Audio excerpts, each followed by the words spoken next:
वो कंटिन्यू रखें। आप वाइंड अप जनाब स्पीकर, आप रूलिंग दे। आपसे मुझे नहीं, हम इंस्ट्रक्शंस दे रहे हैं कि वो चलनी चाहिए। आप इंस्ट्रक्शन दें जनाब speaker.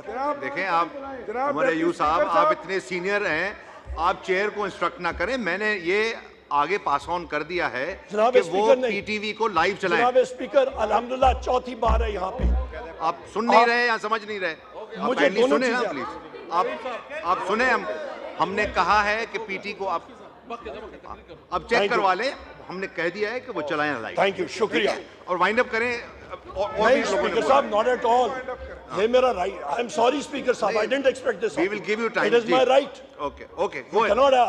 You can't do that, no वे।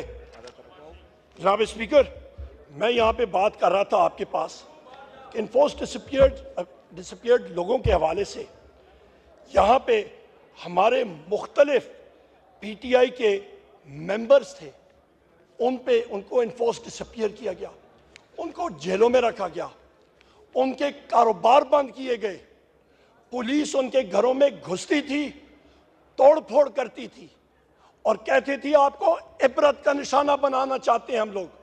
वाज़े तौर पे ये जितने मेरे यहाँ पे शेर और शेरियाँ यहाँ पे बैठे हैं, ये सब के सब ये हम सारों के साथ हो चुका है जनाब स्पीकर, और इसको हम लोग कंडेम करते हैं।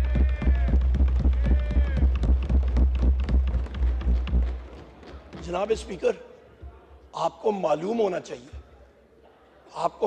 चाहिए कि पाकिस्तान में इस वक्त तकरीबन 65% आबादी 45 साल से कम नौजवानों की है, और ये 18 साल के नौजवान इन्होंने अपनी माओ, बहनों, बुजुर्गों, भाइयों के साथ जो ये दहशत होते हुए देखी है, क्या ये भूल जाएंगे?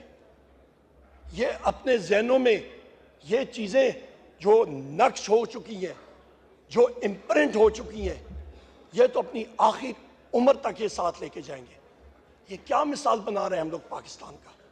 ये किस तरह की एग्जाम्पल्स हम लोग सेट कर रहे हैं? यहाँ पे शहबाज शरीफ ने बात की फॉरेन डायरेक्ट इन्वेस्टमेंट की, पता नहीं किस चीज की। और भाई पहले तो रूल ऑफ लॉ की बात करो। रूल ऑफ लॉ तो तुम लोगों ने लाया ही नहीं। पहली चीज रूल ऑफ लॉ थी इंटरनेशनल इन्वेस्टमेंट में।